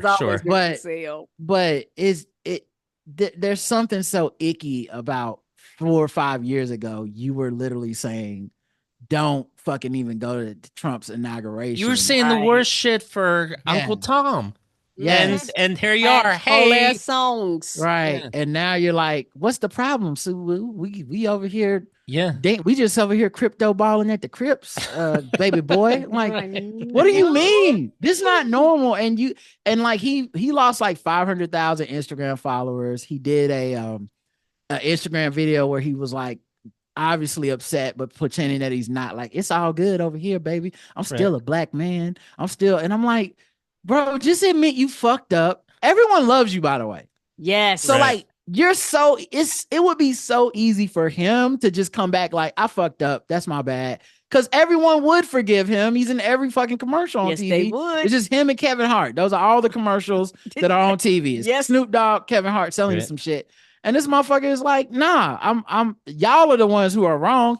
Yeah. The guy I was talking about, that I was playing golf with, he goes by the name The Funny Dom, and I guess he's been on like Sex Positive podcast. Who's the main guy? The main Sex Positive guy? Oh, God. He's Mike Kaplan's favorite. Yes. Oh my God. Savage. Dan Savage. Right? Yeah. He was on his show, for example, that kind of thing. Anyway, we're talking afterwards on Instagram, and he said, and somehow during the golf match, I brought up like Trump. Some anti-Trump thing. It ingratiates you when you're from another country. He's from Australia. And he said, from my point of view, all that golden shower stuff with Trump, that was the most relatable I ever thought about him. And I'm like, don't you hate it when an asshole makes you kink shame? And they said, yeah, he made a lot of good, noble urine lovers look like real sickos. He said, Trump and 50 Shades, two biggest, dumbest tarnishes on BDSM's reputation. It is the worst. It's like whenever Kanye shows up with his wife, that lady who's always naked and never has an opinion. So never has any clothes on. And I'm just like, yeah, man, I feel like the people that are into kink are like, but not like this. Not you. Right. Like, you never see anybody defending him. Like I've never seen anyone be like, listen, they're in a consensual relationship where everyone's just like, nah, that's them. That's too far. His shit is weird. Can we, speaking of that, can we bring up the Grammys for a second? Yeah, of course. So the Grammy Awards, billed as music's biggest night, took place in L.A. Beyonce won Grammy Album of the Year, Cowboy Carter. Yes, finally. Capturing an elusive first win in the category after 4 previous nominations over the course of her career. Rapper Kendrick Lamar, who the both of you were nice enough to fill me in what's going on with him and Drake. Kendrick Lamar was another huge winner, taking home both record and song of the year for Not Like Us, which I recently heard, and like, holy shit. There are so many bars that I don't understand, but I do understand when he goes, you're trying to strike a chord, and it's probably A minor. Oh, you're talking about kid fucking. And when he won a total of 4 for that, because 2 of them they gave him off air. Yeah. Okay. And so Right, for being an FBI informant, he won for. So when he won one of those awards, they played the song in the fucking theater, Yep. and A minor is just so fucking catchy that the audience was yelling it out, A minor, when it got to that when part. Keith says audience, for those of you who did not watch, audience means Beyonce, the celebrities, Jay-Z, Taylor Swift, a bunch of other artists, Chaperone. Every Taylor Swift was dancing in the background. They knew the words. Like this isn't just audience; it is Drake's peers. Yes, it is a room of his fucking peers who are like, this song right here, calling you a pedophile. This my shit. Yes, everybody said this my shit. And now you're making me think of what we just talked about when these celebrities sue people. Yeah, Drake did sue. Drake sued, and what did I right away? Everything he said he did. Yep. He did. Yeah. A couple notes I wrote down was Will Smith, and did you see Will Smith talking? He was celebrating Quincy Jones somehow, and I didn't see this. Mm-mm. And he brings up like Quincy Jones is dead, but I don't know how it came up. And he's like, we were doing. And I think it was a celebration of We Are the World, which was somehow tying into donating money for forest fire relief. Okay. Which, by the way, is contained in LA now. So that's good news. Yeah. Shout out to the rain. Shout out to the rain. And he's like, and I was on this, I don't know what he was, what movie set or what he was on, but Quincy Jones came over and looked at the food that was for the staff, for actors and stuff. And he said, you're giving them this shitty food? And he said, you have a responsibility to take care of people. And I said, you know what, Quincy? I do. We got to look out for each other. And fuck Chris Rock. Well, he didn't say man, he's acting like we just forgot that fucking slap, which is weird to me because those award things are tied into each other. A Grammy show can win an Emmy, for example. So if you're not allowed on the Academy Awards, it's weird to see you at the Grammys, especially when you don't even have an album. It's not that important you're there. It's because we did forgive him, and we have moved on, Keith. Right. I don't know how to tell you this, but the Bad Boys came out, and everybody was like, the Bad Boys. Honestly, I don't know if you heard this rumor, but they're talking about bringing Jonathan Majors back to the MCU to play Kang again. And it's all over Twitter. It's like Kevin Feige is thinking about it. And the first thing I thought was, how much of that was just Trump gets reelected, and they're like, fuck it. Right. Call Jonathan Majors.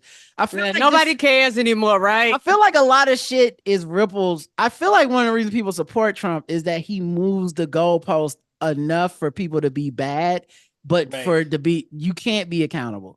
So like I saw fucking what's the fucking Irish fighter McGregor. Yes. He's a rapist. The one with Conor McGregor. I saw him in an NBA game the other day. He walks by the bench. There's a guy, Brooke Lopez, an NBA center. He's sitting down. He's like 7 feet tall. Obviously, Conor McGregor's a mini human. And he fucking walks by him and he's like, stares at him. Brooke Lopez stares back. This is during the game. Brooke Lopez stands up because like Conor McGregor tells him like, stand up, stand up. He stands up. They do like the boxing stare off and then laugh. And I'm like, that guy's a fucking rapist. Right. Yep. Got a lawsuit going right now. Every time one get dropped, another person sues him again. And guess what? The last assault is accused of happened at an NBA game. Oh no! Right? Why the fuck is this guy just here? And it's just okay. So anyway, I say all that to say, Will Smith, I think, is just taking advantage of like on the spectrum of fucked upness. He's like, this is a slap in front of everybody on the biggest stage in the world, and everybody's like, I guess that was a bigger deal a while ago. What if you know what? Like when Karen says about people lie during these polls, sure, because they can't say during a poll, no, I want Trump to win because I've been a bad boy. Yeah. Right, Keith. Right. Not everybody should be forgiven. I'm going to be Me Too'd any minute, and I think this would be. I think it's for the real world. Because like look at Louis C.K. Yeah, like he went from like liberal darling to like once his shit dropped, he's like, listen, guys, bitches, am I right? And they're like, whoa, you weren't talking like this before. Right. Yeah. Shakira performed, or anyway, gave some. Oh yeah, she performed. Yeah, I remember those hips. Yeah, absolutely. They don't lie. Like she said, she gave some kind of speech too, and she was like, I went through a lot, and I think it was behind the scenes. They showed like pre-recorded stuff, and then So the pre-record was like, and I went through a separation and a divorce and I'm good now. It's like, yeah, all we know is the taxes. Yep. So you're trying to trick me into thinking, not that I give a shit, but you're trying to trick me into thinking, hey, maybe we knew some. I guess it was just a divorce. And I've been through a divorce, so everything's fine. They should have, in court, the prosecution should have asked her hips to do the talking. Yeah. Did you cheat on him? I need an interpretive dance. Get out of the booth. I know that your hips cannot lie. All right, guys. Look like she did pay the taxes. I apologize. Case dismissed. Gloria Estefan, she's got a new head. Diana Ross is looking more like Michael Jackson, ironically. Okay. You'd love to see it. But yes, Kanye West and his girlfriend. That's okay. Yeah. Okay. Every time I see her, I have the same reaction I have to when I see white people's babies in the cold, where I'd be like, put a coat on that baby. Yes. You not cold? That's my number one question. You ain't got cold. You ain't got a hat for that baby's head, Kanye? What are you doing? She gonna catch cold. Yes, that's how I feel. Yeah. Psst, your pussy showing. Yeah. Right. Your whole pussy. Now, there are a lot of, like you said, there's a lot of awards that they didn't show. Right. And one of them was for best rock performance. And you had like Green Day, Pearl Jam has new shit, the Black Keys. You know who wins? The fucking Beatles for that AI bullshit now and then. Fuck off. How was it even in the same category? It's AI. It shouldn't be in How the did category. you even vote for that? How did you vote for that? Because what are you doing? Paul McCartney, Ringo Starr, the only two living Beatles, took the voice of old John Lennon, AI'd that shit. And I'm not even being a snob necessarily. It's there's something missing. There's something absolutely missing, and I am a Beatles fan. Because all it is imitation. It's not real. And my thing is, anytime you add AI, there ought to be a disclaimer. Like all jokes aside, like it needs its own category where everything is AI. Yeah, because it's not fair to not trying to find it a real live human beings that actually went through the creative process. Right. There's no literal soul. Yes, it's not fair to them. It's like Drake made a song where he used Tupac and Snoop Dogg AI to do verses. And in addition to being terrible, it was not good. It was also just kind of like sacrilege. Like Tupac is dead. He wouldn't be saying the things you're saying. Right. And then his family sued Drake and made him take the shit down. Yes, so like they did. Just leave it alone, man. That's fucked up. I didn't know they won that. That shouldn't even be nominated. Like correct. Whoever's in charge of nominating should have been like, no, we don't nominate AI. Unless it's an AI category. No. Right. And Chappell Roan was there. Mimi Cherry taught me all about her. And Alicia Keys was there talking about when she accepted an award saying DEI is not a threat, it's a gift. And of course she's right, but it's just interesting that then guess who wins best stand-up album of the year behind the scenes? Dave Chappelle, third time in a row. It's just funny. It is funny.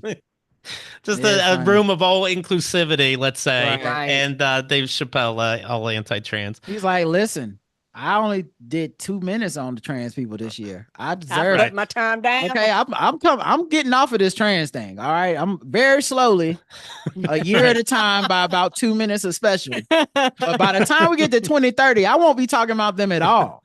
Right.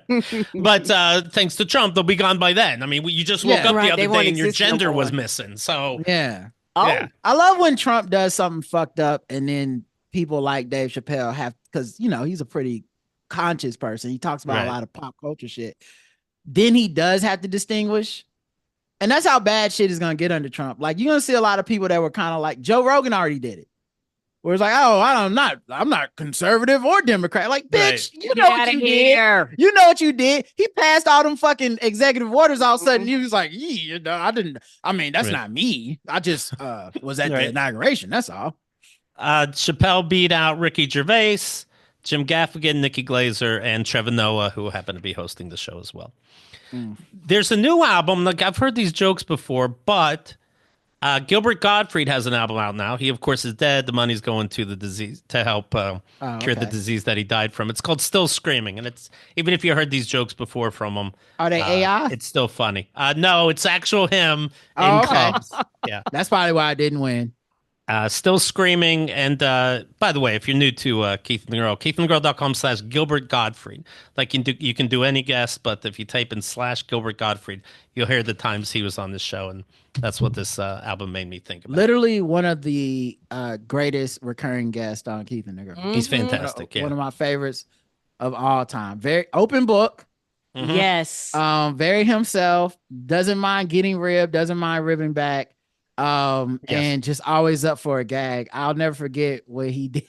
He did one of the game shows, and his Zoom background was a Japanese porno. Oh, yes. And everybody was like, what is that? Orgy shit. I'm like, well, there goes monetization. But you know what? I'm not going to, you don't correct Gilbert. This is part of this. And by the way, even if I asked you to change it, he don't know that how. Means then you'd bring it up for the next 2 hours of this game show. And he won't know how. You know he won't know how. He'll definitely be like, I don't even know. Why the Zoom? His wife's gonna be helping him and shit. Yeah, pictures will change. Next thing you know, it'll be something worse. Ball print. Yeah. You'll be like, sir, can we do something else? God, he was so funny. Rest in peace. The best. Trevor Noah mentioned that that night they raised $7 million for the wonderful for wildfire relief. Speaking of catastrophes, the Black Hawk and the commercial airliner, 55 bodies, 67 from the residential aircraft were found, but obviously everybody's dead. Right. The Army Corps of Engineers will start working to remove the remnants of the jet today, according to a news release in the Potomac River. Then engineers will switch their focus to the records of the Black Hawk helicopter involved in the collision. And speaking of Trump, did you hear he said this? It wouldn't have happened if it was a White Hawk. He said these DEI helicopters are bullshit. Really what the that? fuck? No, he didn't say that, Karen. That's hilarious. Stupid. I was like, he said that? I wouldn't put it past him. At least 14 members of the U.S. figure skating team and numerous other members of the skating community were among the 60 passengers who were perished in the crash.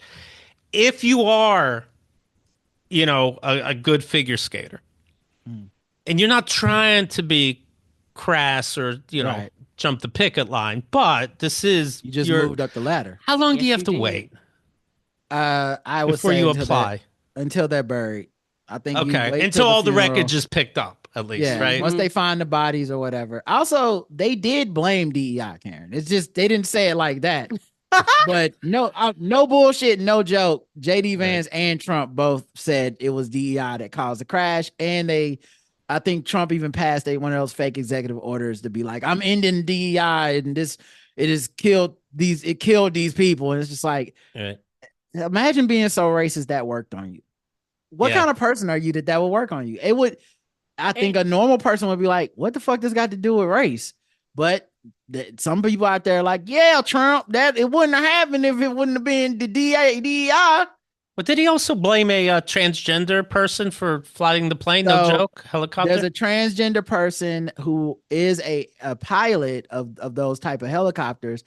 She's alive. She had nothing to do with it. She had to come out on social media and post like a proof of life, and because the right wing spear was attacking her and saying she's the trans person that flew into this thing, and she's like, I'm still alive, motherfuckers. Number one. Oh, and they can find how would that even have happened too? It wasn't me. Stop looking for this DEI bullshit. I don't know if Trump had anything to do with it, but that right wing social media spirit, Trump central. Yes, I might have sent this to you, but I saw some on Instagram where a black woman's like acting like she's an air traffic controller, and she's doing her, way too long fingernails, not paying attention. Like, all right, you're ready to go fly, fuck it up, go. Yeah, shit. Girl, I'm just talking to the air traffic controllers.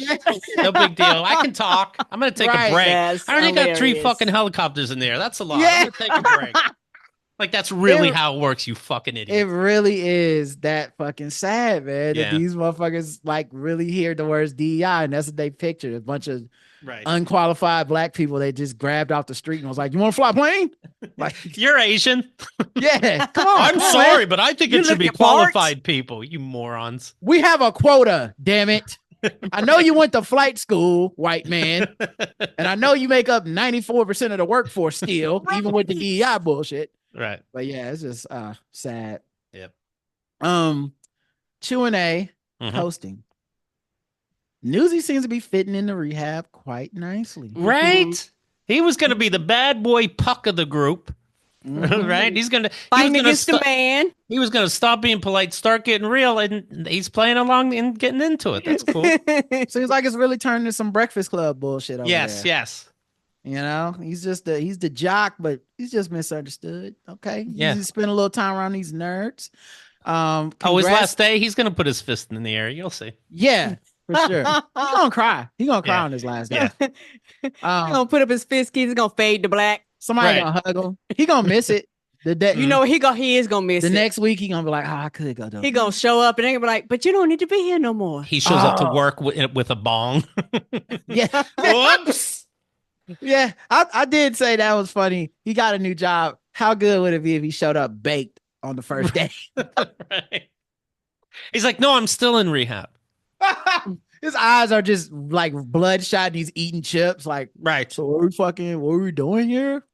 Oh, by the way, we're gonna record Newsy on Saturday, and I say that to say that we had to move the day around because he has a new job. So, yeah. And with rehab, it's just taking up his time. But yeah, so it's taken. It's taken. He's working. Yeah, he's literally working. Yes.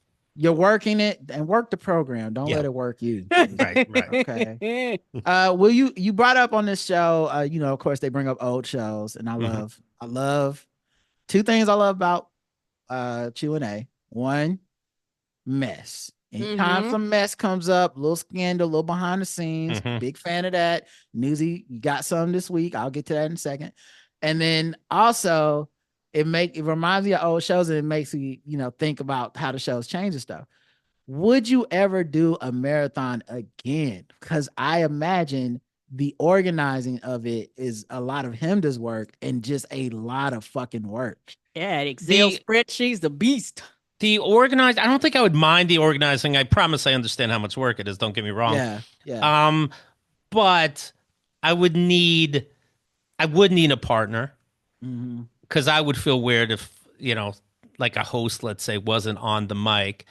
I don't see asking someone now to do it. Like even, and I could think let's say we're only going female. I could think a female co-host that would be good, but I wouldn't want to ask you. I don't know if they understand how much just that, even the actual fun part, how much work that is.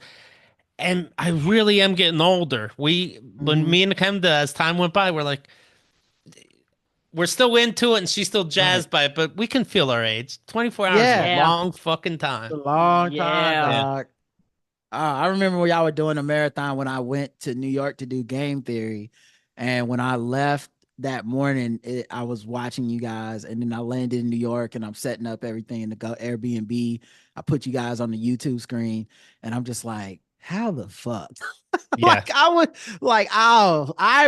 tired. All I did was watch 8 hours of the marathon, and I'm like, I'm ready for a nap. Yeah. Oh my God.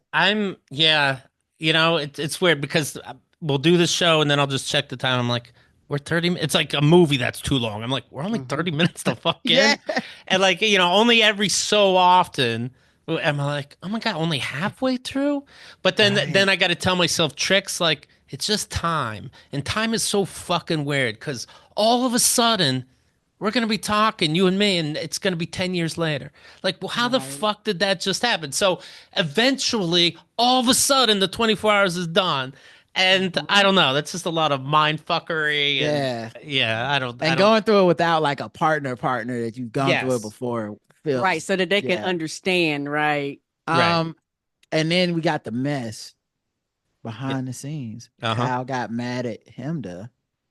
Kyle got mad at Hemda because during the show, and whatever you happen to take, whatever it takes that can be reoccurring makes the marathon easier. And one of those things that happened to come up, what would it be like if you were dating Keith? And some of the women like, I actually think he'd be fun. Blah, blah, blah. And then, of course, some women are like, no fucking way. And then it was funny, like, whoa, easy. Think about it, It really upset Kyle that I was dating. And she said, oh, this really bothered me. And I'm like, well, first of all, the 24 hours is done. And can I just be like, hey, yay, look at that. instead of fucking you. Like, I'm gonna tell her, and I'm like, okay, let's give it a night. Right. Let's talk. And then the next day, like, she was still upset, and we agreed she's not going to say anything. I'm like, it's not going to happen again. I'm sorry if it seemed out of line. Obviously, I didn't mean nothing. I'm not really trying to hook up backups. Right. And then next thing I know, Kendall said, so Kyle called me, and she was very upset. And I think I can understand. I'm like, well, I'm apologizing. Yes, me and Kendall are the partners, but me and Kyle are the team. Right. So we just fucking talked about this, and Kyle does have she'd admit this, a bipolar anger thing sometimes. And what are you doing? I remember us dating, and she gave me a magnet for my fridge, and it was like a woman that seems like she was taking too many Mother's Little Helpers, and it said it was the title of that Kanye West album. I'm not. What is it? I'm not bipolar. Oh, I'm not bipolar. I hate being bipolar. It's fucking awesome. Yeah. And but when she gave me that magnet, I'm like, oh, that is you're saying, and I don't like that. Oh shit. Right. Well, I'm already into you, but okay. And everybody's different, and I'm sure you take pills sometimes, and who gives a shit, but. Once I called her my bipolar angel, and she's like, "Oh, I love that." And I'm like, "No, it's passive aggressive." Fuck. I've been a dick.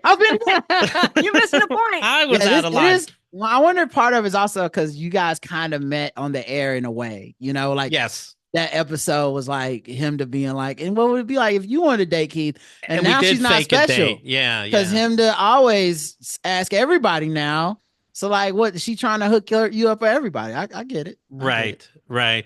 I do remember once, like Kyle came over, for example, and it's like I'm in a bad mood because of work or whatever the fuck. I think I should just go home. Like she just came over, and was like I could go home.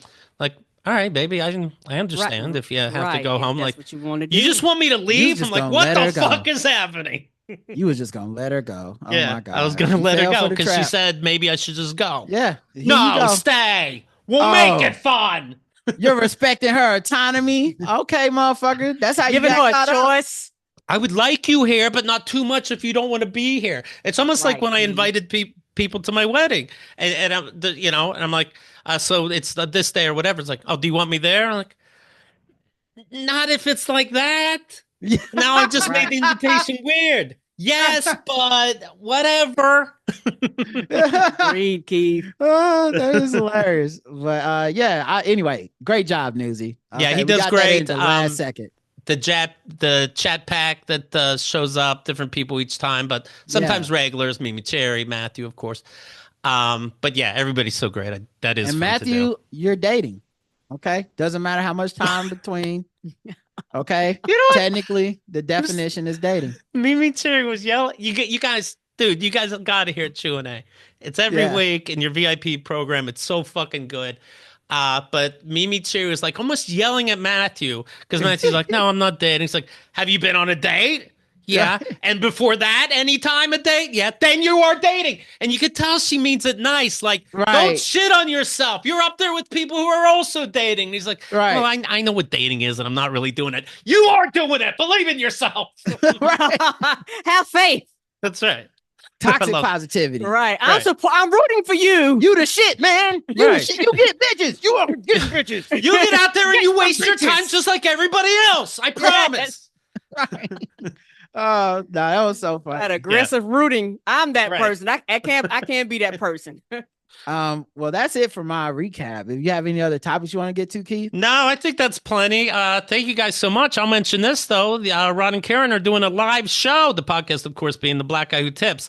Live February 28th. JL Covell will be there. And get tickets through the Black Guy Who Tips website. There you go, guys. The link is in all of our show notes for all of our episodes. It's in person and virtually. Yeah, and we'd love to have you guys out there supporting us and having fun. We're going to play a lot of games and do a bunch of thrilling stuff with the audience. Last day of Black History Month, so it's the blackest day of the year. And it's probably the last Black History Month. So yeah, probably nobody bother him. Let's go out with a bang, everybody. About to kick it off the calendar. All right. We'll be back next week, man. And enjoy us in the free feed, guys. I can't promise that we're gonna always be over here once this construction is over. So y'all better fucking enjoy this shit while you can, and then sign up for VIP. Lock us up. All right. All right, y'all. Talk to you next time. Peace.